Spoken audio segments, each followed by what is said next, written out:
this month called Disciple. What does it mean to be a disciple? We hear so much and we talk so much about becoming a Christian or being a Christian, but what does it mean to be a disciple? And so over these next few weeks, and we only got probably next week to go, but we've begun to talk about the idea of a disciple is one who has found someone worthy of following. The word Christian, we kind of load it full of so many things, and it can mean our nationality, it could mean what our parents were. I mean, it means everything that we want to put into it. But the word disciple kind of refers something a little more specific, and it goes to a personal place that says, I have found somebody that I think is worth following. Now, last week we began to say this. If you found somebody that's worth following, one of the big things of being a disciple is getting to know the one you're following. Best way to do it, we kind of looked at, is to start in the book of Matthew. Read the book of Matthew. Get to the book of Matthew, read the book of Mark. Finish the book of Mark, try the book of Luke, John. Go back to Matthew, read Mark, Luke. Get to Romans, Acts, Ephesians. They're all good too. But it's so important that if we are going to follow someone, that we get to know who it is we're following. To know someone is more important than simply putting a tag behind our name that says, I am James Carter the Christian, and yet I'm not exactly sure what that means. To be a disciple is one who says, I am James Carter, the one who is chosen to follow Jesus Christ. Recently, this last week, I was reading some really interesting statistics, and some of you kind of probably know this already, but I'm going to kind of give them to you because this last week I was reading statistics about college graduates. Burning Glass Institute, which does a lot of stuff on college graduates, says, they say this, 52% of all college graduates are underemployed for the degrees that they have studied for. I think it's a fascinating thing.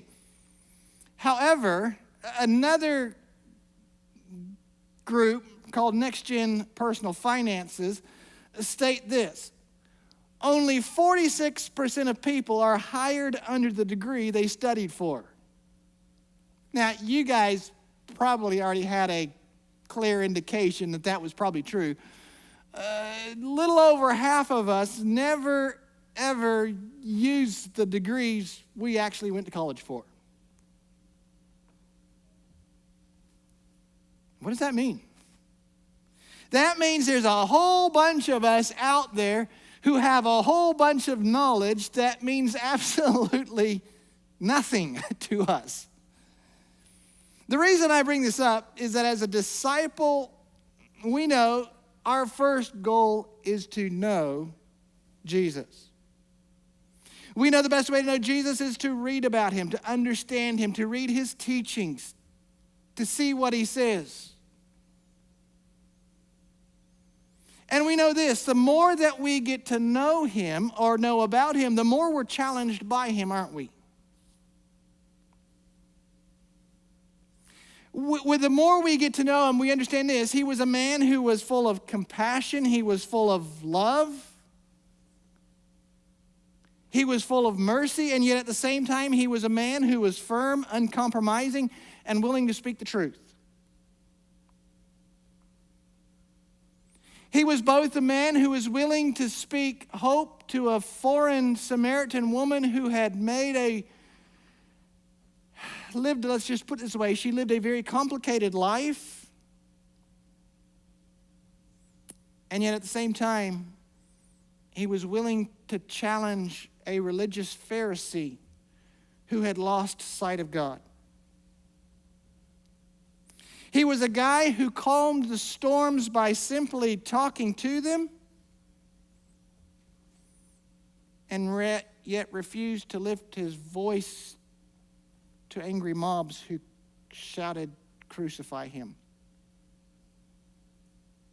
He was a guy who was loved by people who were sinners and yet disliked by those who claim to be followers of God.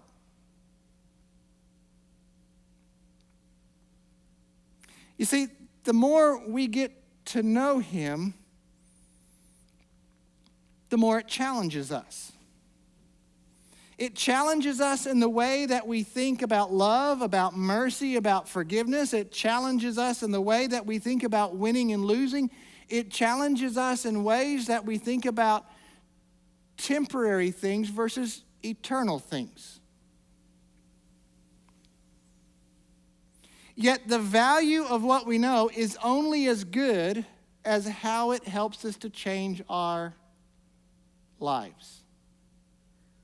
In the same way that a degree, or spending 4 years, 6 years, 8 years of your life, the real value of it is how well does it help you get a job that pays the bills.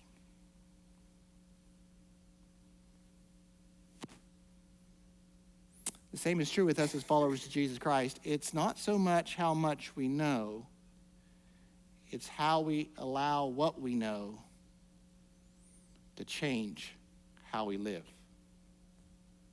In Jesus' first recorded sermon, we began to look at this, I think it was last week.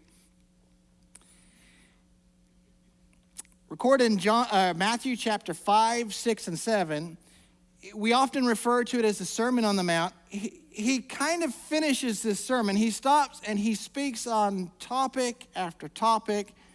And as he's closing his sermon, he does not do what we do a lot of times in churches, give you an altar call, pray a prayer with you. Instead, he looks down and he does not give an invitation, but he does call people to action, and he calls them and he says to them, he makes a statement which is true for us today.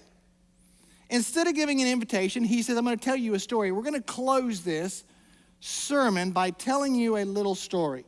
In Matthew chapter 7, verses 24 through 27, here's what he says. Now, anyone who listens to my teachings and follows it is like a wise person who builds his house on solid rock.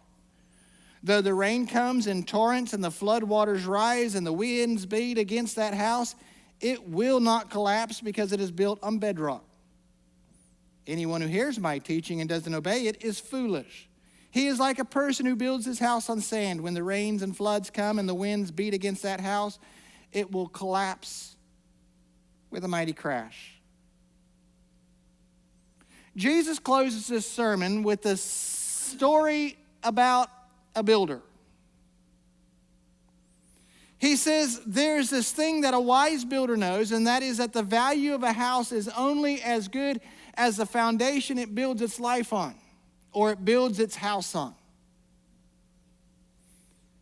It's not so much what the house looks like on top, it is what is holding it up from underneath. A builder who is wise will stop and put a firm foundation down, and then he will build on it. A foolish builder will say, I don't want to spend that money on the stuff that I can't see because it has no value to me. Instead, I want a fancier house. And he puts his house on sand and a very weak foundation, and as he builds on it, he puts a really pretty house on top. The only problem is that when the storms comes and the rains come and it begins to wash around the house, he says there's a problem. Whatever your house is built on is what is going to allow it to stand. It's not what it looks like, it's what it's built on. The story, though, is more important than simply about building a house. The story is about how we build our lives. Jesus is saying it's not how much you know, it's not how many of these sermons that you hear me give, it's not so much the teachings that you hear, it is what you do with what you know. The foundation of a follower of Jesus Christ is not someone who simply knows stuff, it is someone who does something with what he knows.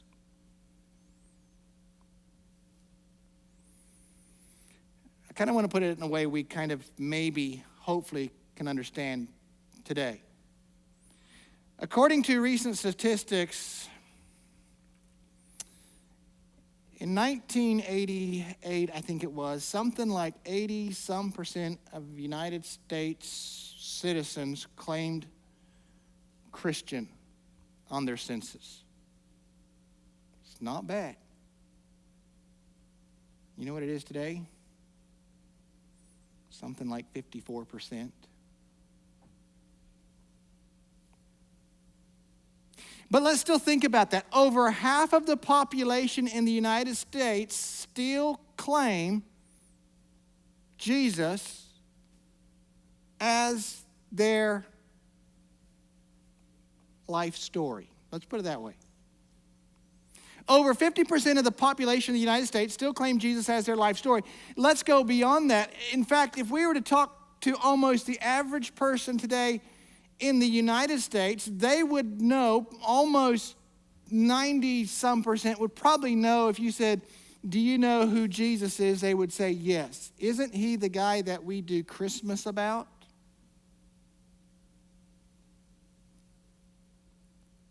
If you were to ask them, they could say, we even know the thing about Easter. There's a story about Easter where he was put on a cross and 3 days later he came back to life. I would imagine that even a vast majority of people in the United States could probably tell you a story that Jesus said, maybe one like the prodigal son. There is a lot of knowledge about Jesus.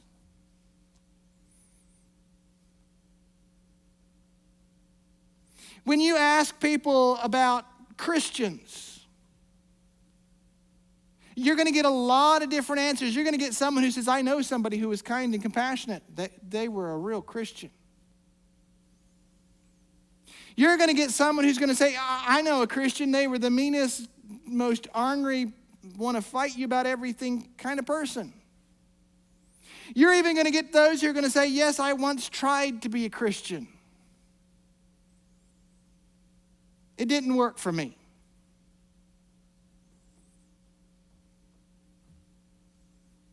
What is the difference? We know so much about Jesus. There are so many people who claim to know him. What is the difference between those who claim to know him and those who are doing something different that it causes them to live different? It is not about what we know, it is what we do with what we know. You see, the reality is this, is that anybody can claim Christian. What is the difference between a Christian and a disciple? A Christian is simply one who puts his claim to Jesus somehow, isn't it? What is a disciple? A disciple is one who chooses to follow his teachings. We have a lot of people today who know about Jesus. They know about his teachings. We have a lot of people who claim a claim on him. But his teachings get a little bit complicated. You see, because the truth is this, is that the call to discipleship is challenging. The call to become a Christian is simple. For whosoever shall call upon the name of the Lord shall be saved. The call to be a Christian is simplicity. It's simply to put our faith and trust in the one who died on the cross and rose again. It's so simple that a 5-year-old can do it. But to be a disciple is challenging. Someone who truly gives their life to Jesus Christ, though, the Bible says that God puts his Spirit in our lives and he begins to nudge us and challenge us and encourage us to go beyond simply one who puts their trust in him to one who lives out his teaching. You see, the reality is that to be a follower of Jesus Christ, it demands something from us. It does more than simply calling us to believe in Jesus. It calls us to live out his teaching. Jesus does not promise us an easy path. In fact, Jesus says this, if any man come after me, let him deny himself, take up his cross, and follow me. It's not an easier path, but it is a better path. For instance, this morning, I want to just look at 3 different challenges in the Sermon on the Mount that he was giving when he stopped and he says, it's not those who hear my teachings, but those who live them out that are going to find a solid foundation for their lives. Let's just look at 3 verses or 3 thoughts that he began to give us. In Matthew chapter 5, verses 38 through 39, he said this, you have heard that the law says the punishment must match the injury. An eye for an eye and a tooth for a tooth. But I say, do not resist an evil person. If someone slaps you on the right cheek, give him a knuckle sandwich. No, he didn't say that, actually. He said, turn the other to him.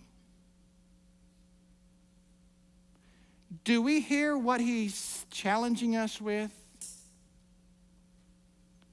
The call of being a follower of his teaching calls us to be challenged in the way that we allow things to come into our lives.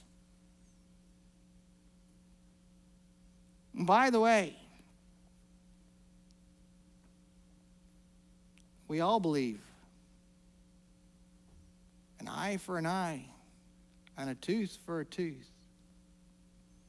Don't we? Isn't that what justice is based on? And Jesus says, I'm calling you and challenging you to think differently about the things that you go through.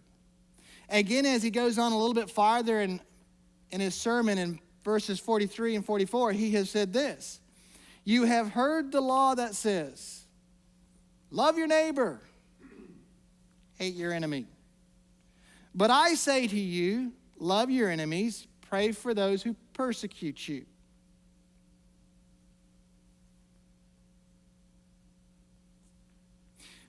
We all know that when somebody does something wrong, they owe something to us.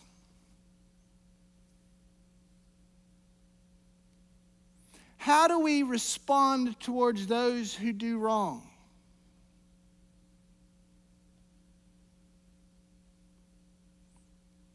Jesus calls us to an attitude that challenges our very thinking. As he's finishing up his sermon, and just before he tells us the story of the wise man, in Matthew chapter 7, he goes on to say this. Do to others whatever you would like them to do to you. This is the essence of all that is taught in the law and the prophets.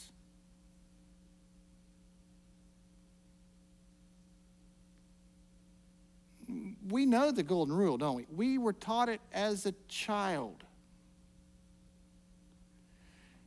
As much as we have heard our parents tell us over and over again, hey, do to others what you want them to do to you, the reality is that we still respond, do to others as they do to you. An eye for an eye, a tooth for a tooth. Love for love,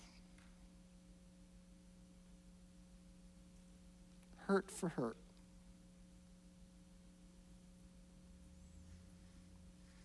You see, the reality is this, is that Jesus telling his story about a guy who builds his house on a rock is the reminder of what it means to follow Jesus. It is more than one who simply prays a prayer. It is more than one who simply reads his Bible. It is more than one who goes to church. It is more than the guy who knows and has a Bible college course on Bible teaching.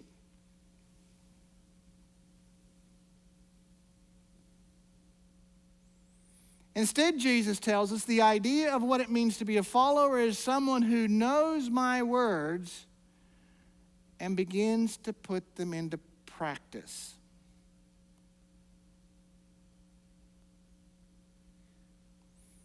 One whose words begin to change. One who begins to treat people differently. One who sees people differently. One who chooses to do right towards others even when they do not do right toward us. This kind of discipleship is not cool. It does not win you friends. It does not win you popularity. This kind of following makes you look weak in front of the eyes of others. It allows others to assume that they can get one over on us.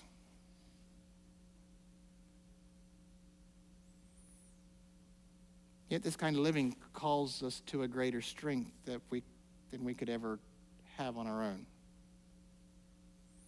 This kind of living helps us to stop conflict before they get out of hand. This kind of living causes us to begin to look like Jesus, the one we say we are following.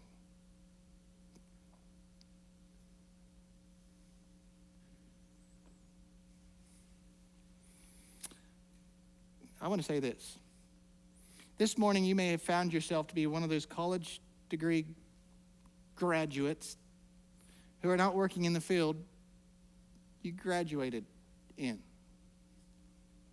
And can I say that's all right? That's good. You see, the more we know, it's good. Keeps our brain challenged. But as a follower of Jesus Christ, it's good to know him. It's good to know about him. But if it does not challenge us in how we live, if it does not change us in the way we live, if his story does not cause our minds to wrestle with what grace, mercy, forgiveness, love looks like, then we've missed the teachings of Jesus.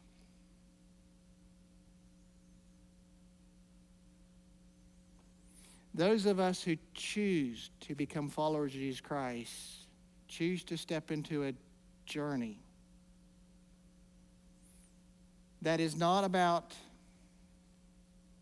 numbers, it's not about popularity.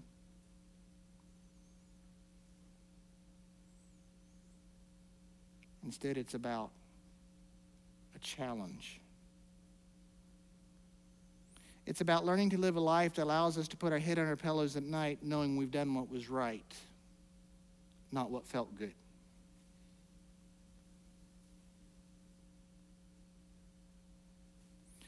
Look, we live in a time and an age when lots of people know about Jesus.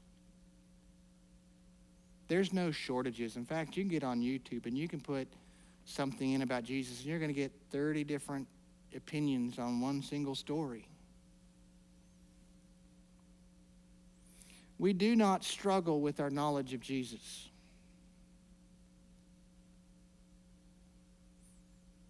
So many of us struggle in living out his teachings. Jesus reminds us, when we choose to do his teachings, it is then that we become like a wise man who builds his house on solid foundation. For the storms are going to come. And by the way, you know this. Because I guarantee you, if you have not been through a storm this last week, it'll probably be this week. For the storms are going to come, and the wind is going to blow, and the rain is going to wash against your house. And you don't have to be a follower of Jesus Christ, or you can be an atheist, and you know the storms are still going to come.